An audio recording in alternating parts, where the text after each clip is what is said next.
افغانان ورونو نننۍ ویډیو زما مبارزین او رمباړزین خیاطان او د چمچو په باره کې ده. مبارز هغې ته وایي چې په جمهوریت کې راپاڅېدلي ظلم ته ظلم ویلي او روا ته روا ویلي او ناروا ته ناروا ویلي، او د طالبانو په اوسنۍ اداره کې چې ظلم ته ظلم وایي او د ښه کار ته ښه کار وایي، نو هغې ته مبارز وایي. زه ځان ته مبارز نه ویم، خو الحمدلله د ولس په کومک، د الله په کومک او د ولس په کومک تاسې راته مینه راکړې او زما 90% خبرې رښتیا شوي. دلته مې دغه ویډیو را پیدا کړه په یو یوټیوب کې، دا تقریبا 3 کاله مخکې ما ډکه کړې، او په دې ویډیو کې ما دا خبرې کړي چې انشاءالله زورواکان، جنګسالاران، قوم پرست دا به ټول الحمدلله د دې ارګ نه وځي او دلته به نور افغانان راځي. طالبانو ته مې اشاره وه، نور افغانانو ته مې اشاره وه، 3 کاله مخکې مې دا خبرې کړي او هغه کار وشو.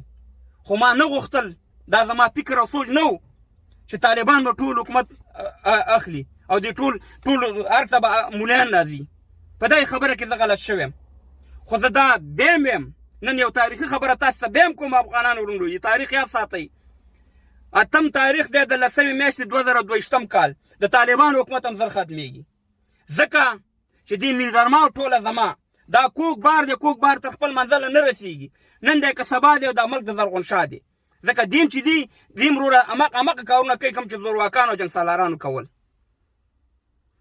زه خپله د جمهوریت سپورټر وم، زه خپله د ملي اردو مینوال وم، ځکه ما ته د طالبانو د ادارې نه ما ته هغه جمهوریت ښه و، ځکه دنیا سره په رسمیت وپېژندم، دنیا سره وصلم. د نش نظام نه فاسق او فاجر نظام وایي ښه دی، نو دا د اوسنۍ اداره خو نشته په حساب باندې. خو ما ته افسوس په هغه خلکو راځي چې د اشرف غني صاحب په وخت کې به ما 80% نیوکې په جمهوریت کولې، 20% ما په طالبانو کولې.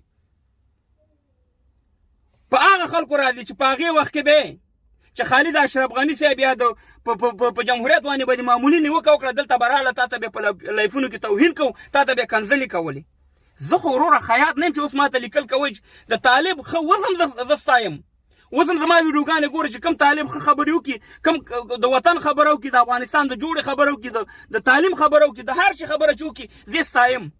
زه خو خیاط نه یم سیا مهربانه چې دلته د بعضې غوندې کښېنم چې طالب زنده باد او اسلامي امارات دی او شرعي نظام دی، عمري نظام دی، د دروغو خبرې دلته وکړم، طالب ځانه خوشحاله کړم یا ځان ورته نږدې کړم چې زه ستا ډېر همدرد یم. دا همدردي نه ده، وایي دشمن به دی دوست به دې وجړئ او دشمن به دې وخندئ، چې دوست یې تاله به رښتیا خبرې کوي. او همداسې په پخواني نظام کې ما څه خبرې چې کړې وې الحمدلله هغه ټولې رښتیا شوې. ما څه دا ټولې ویډیوګانې زما پرتې دي. نو خبره دا ده چې دلته ما ته چل مه ښیوئ چې ته وروره د طالب سپورټر یا ته د جمهوریت سپورټر. ما حق ویلی دی، په هر ځای کې مې ویلی، زما ویډیوګانې پراته دي چې امریکایانو بمباري کړي، نور ظلم شوی په افغانستان کې د جمهوریت په وخت کې په هر یو باندې مې ویډیو ډکه کړې، او همدغه شان دي اوس د طالبانو په دغه اداره باندې نیوکې کوم. دې ته مبارزه وایي، ځکه موږ او تاسې به خدای ته ورځو. په دې خیاطۍ باندې او په دې چمچهګرۍ باندې ته د الله نه نشي خلاصېدی، او دا ولس پوه دی، هم طالبان پوهېږي، هم جمهوریت والا پوهېږي چې څوک خیاطان دي او څوک مهربانه مبارزین دي.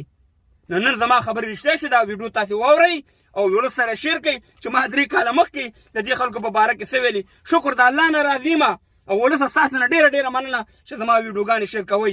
باید د رمباړزینو او د مبارزینو سره فرق وشي. څوک چې رښتونکې مبارزه کوي هغې ته زما سلام دی چې حق ته حق وایي او ناحق ته ناحق وایي. دا زما د لاسه نه کېږي چې پلانې رحم الله حفظ الله طالبانو دغه ته د چمچهګیري وکړم. سم کار دی سم کار ویم، غلط کار ویم. په ما باندې خپل د فرمیشونه ملته عملي کوئ. د نر غونډه کې نیوکه پې کوم، دا زما حق دی او دا ویمه چې افغانانو ته باید موږ رښتیا ویو، لکه قبر ته به ورځو. دا ویډیو تاسې زما وګورئ 3 کاله. سلامونه او نیکې هیلې. افغانانو ورونو تاسې به کتلي چې دانش سرور د اشرف غني صاحب دویم معاون د پښتنو قهرمانانو اتلانو زموږ مشرانو باره کې ډېره سپکه خوله خوځولې. اول خو دانش سرور ته دا ویو چې پاسپورټ به دې راوالي، ټکټ وکټ دې ځان ته کوه چې د کوم ځای نه راغلې هلته ده، ستاسې شپې دلته ډېرې کمې پاتې دي. دې ارګ ته انشاءالله داسې افغانان را روان دي، داسې خلک چې رښتونکي بچي د افغانستان او اصلي افغانان را روان دي. ستاسې غونډه کې د تعصبګرو، ستاسې غونډه کې د زورواکو، ستاسې غونډه کې د چورواکو، هغه د 92 نه تر 96 پورې ستاسې حالت موږ لیدلی. ستاسې نور دلته ځای نشته په افغانستان کې. دلته زلزله را روانه او دې زلزلې ته صرف نران افغانان ټینګېږي. زه د یوازې طالب طرف ته اشاره نه کوم، زه ټول افغانانو ته دا خبره کوم چې انشاءالله دلته داسې خلک دې هر ته روان دي چې انشاءالله تاسې به وګورئ. خو زه دا یو خبره کوم افغانان ورونو، دا هزارګان ورونو ته ویم چې هېڅکله موږ تعصب نه کوو، موږ تاسو ته احترام لرو. خو ګوره پام کوئ ډېرو خیر اوسئ چې همدغه شان دي مشران که په پښتنو کې وي، که په تاجکو کې، که ازبکو کې وي او که په هزارو کې وي، همدغه شان دي خلک موږ او تاسې په جنګ اچوي. او دې همیشه د دې خبرو نه استفاده کړي. دانشتروره ته دې خپله خوله وینځه، ته د ملي قهرمان چې ټوله دنیا بلي احمدشاه ابدالي په باره کې څنګه خبرې کوي. خوله دې وینځه، خوله دې وینځه چې د داود خان باره کې خبرې کوي. شهید داود خان چې دنیا مني چې د هغې حکومت پاتې اوس په افغانستان د یورپ غونډه کې جوړ وي. د احمدشاه ابدالي چې د انډیا په ډیلي پورې حکومت کړی ته په هغې خبرې کوي. د ملا عمر صاحب چې دنیا یې مني چې د 92 نه واره تر 96 پورې تاسې په دې کابل کې هغه ناروا عملونه کړي، هغه ټولې دنیا ته معلوم دي. ځوانانو په حقیقتونه ویوئ او خدای پاک یو ملا عمر صاحب ته پیدا کړو، د دې ټغرې درته غونډ کړو. دا هغه خلک دي، هغه تعصبګر خلک همیشه د دې شي نه دې استفاده کړي چې دې 92 نه واره چې د ډاکټر صاحب نجیب حکومت ختم شو تر 96 پورې په دې کابل په کډواله باندې بدل کو. په کابل کې 14 حکومتونه جوړ کړي افغانانو، د خلکو په سرونو باندې میخونه ټاکوال، د بېادبي د مافې د ښځو نه سینې غوسې کړې، په مړو باندې اتڼونه او ډانسونه وکړه. تاسې خو هغه خلک هستئ چې تاسې موږ ته معلوم ناستئ نالتینو. ستاسې وخت کم دی، نور بسترې م راخلئ، ستاسې په دې هر کې نور حق نشته دی. تاسې دا 13 کاله وحشیتوب وکړو. په خدای مې د قسمي که نه روسیانو دومره ظلم کړی او نه امریکانیانو دومره ظلم کړی، څه کم ظلم چې د 92 نه واره تر 96 پورې دغه زورواکو او دغه چورواکو او دغه دانشتروار غونډه کې خلکو کړی. تاریخ هم معلوم دی، د ځوانانو ته به معلوم نه وي، موږ ته معلوم دی. خدای قرآن ته وګورئ، نور هم په لانجه مه اړوئ. دغه تعصبي خبرې کوئ، تاسې خو به راتښتئ خارج ته، پاسپورټونه به هم جب کړي. دغه پښتانه او هزاره او تاجک او ازبک او ترکمن په خپلو کې په جنګ اړوئ. نالت چې وي ستا په مخ باندې دانشتروار او اشرف غني صاحب ډېر ظلم دی وکړو پښتنو سره، ډېر ظلم دی وکړو افغانانو سره.